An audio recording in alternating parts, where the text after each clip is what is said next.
Today is April 3rd and I've got another swarm. This one's about the size of a soccer ball. And I could probably just shake this limb and get them to, most of them to fall into the box. But I need to trim this tree up a little bit anyway, so I'm just gonna I'm gonna cut the limb off and then shake it in. But I thought they were all on this one branch, but actually they're on about 2 or 3 different branches. And the way they cluster, they actually hold on to each other with their legs. So I'm gonna have to get them to separate. And once I get them separated, I'll cut the branch that's got the main cluster on it. You can see this smaller cluster over to the right. They're starting to let go. And once they do, most of them fall off. And then I shake the rest of them. But I'm just waiting on them now to let go of each other.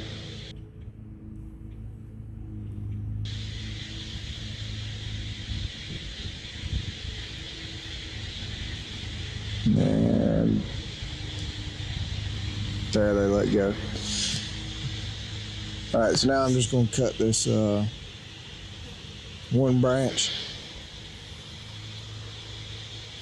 and I'll shake the cluster into the box.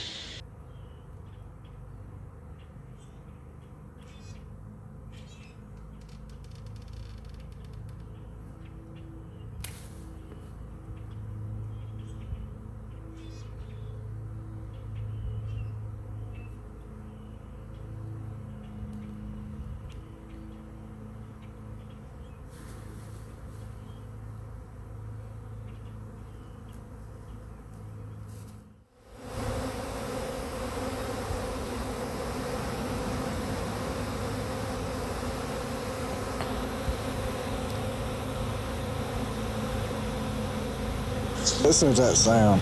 That's the sound of thousands and thousands of bees just flying around my head.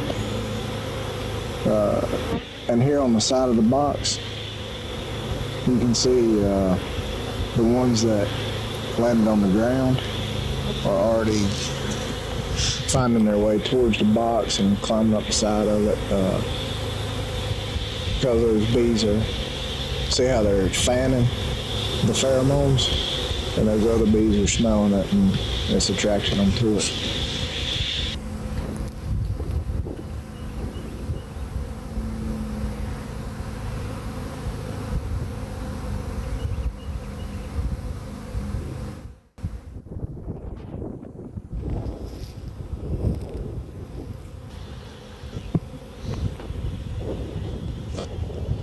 So most people know that bees collect nectar and pollen.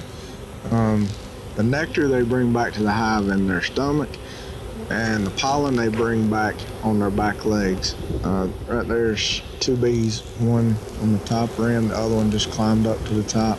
There's 2 yellow balls on their back legs. That's pollen, and they pack it into a little place on their back legs that's called a pollen basket.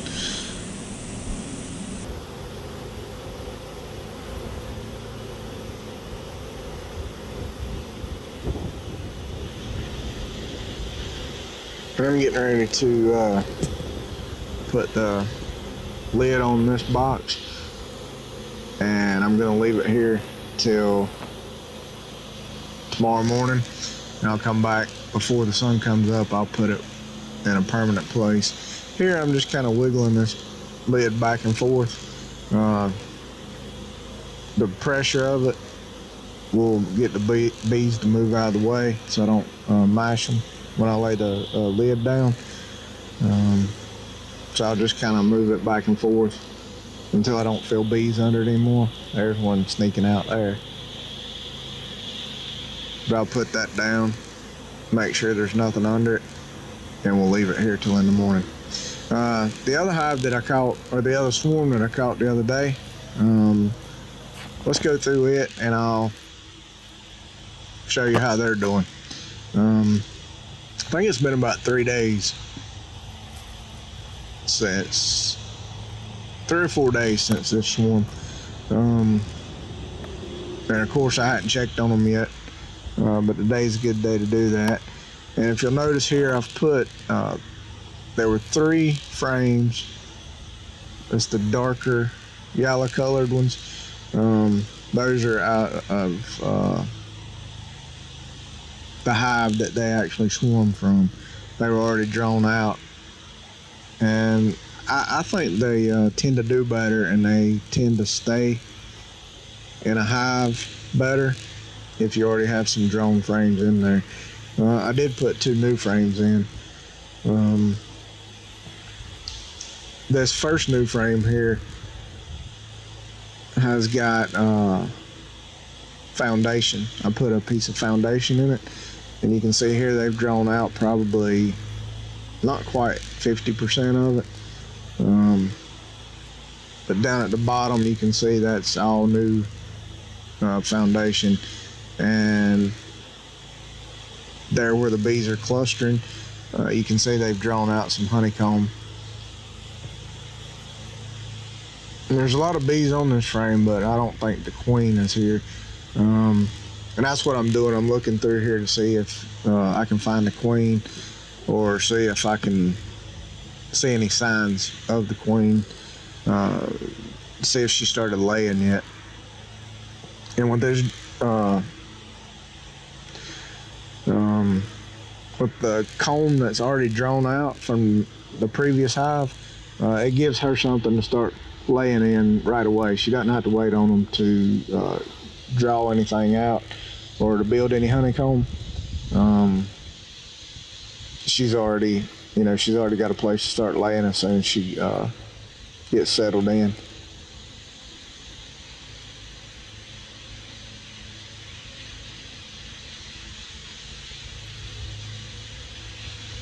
I'm not seeing her on this frame, but I do see a lot of eggs. There are eggs in just about the entire center portion of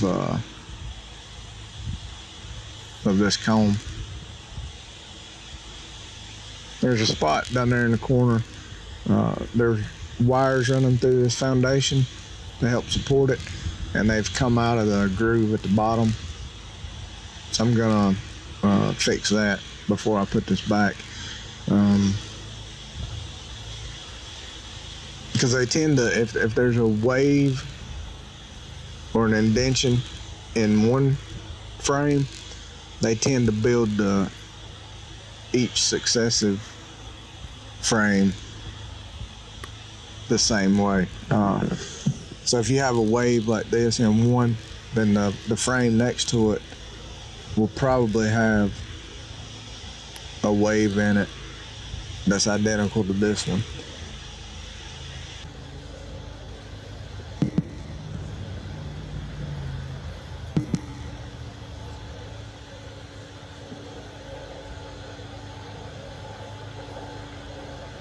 So this next frame, I didn't put any foundation in it. I just put an empty frame.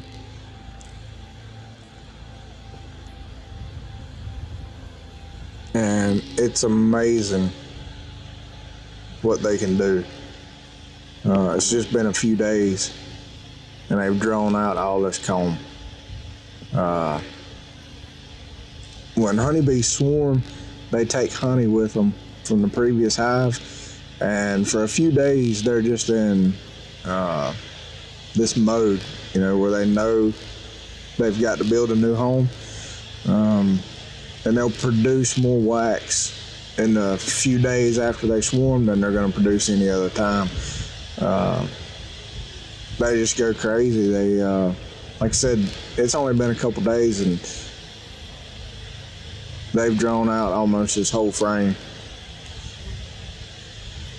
And you can see, like I said, the difference in this wax and the other wax is being brand new and real bright white. They've done a really good job drawing this out. I saw some eggs in here, but I didn't see the queen on this frame, so she's more than likely going to be on this next frame. And as amazing as honeybees are, the queens are just that much more impressive. Because they only leave the hive the one time, right out, a few days after they're hatched, to take a mating flight, and they'll mate with, as many drones as they can mate with, 10, 15, 20. And it's all for, genetic diversity. But they'll come back to the hive, and unless they swarm, they don't leave the hive again. And she'll have all the eggs and all the sperm that she needs to produce for the rest of her life. And in spring honey flow, that could be 1,000 to 2,000 eggs a day that she's laying. 100 to 200,000 eggs a year for 3 to 4 years. There she is, right there in the middle frame. But you can tell the difference in her. She's a longer bodied animal. She doesn't have the hairs on her thorax like the worker bees do. But anyway, like I was saying,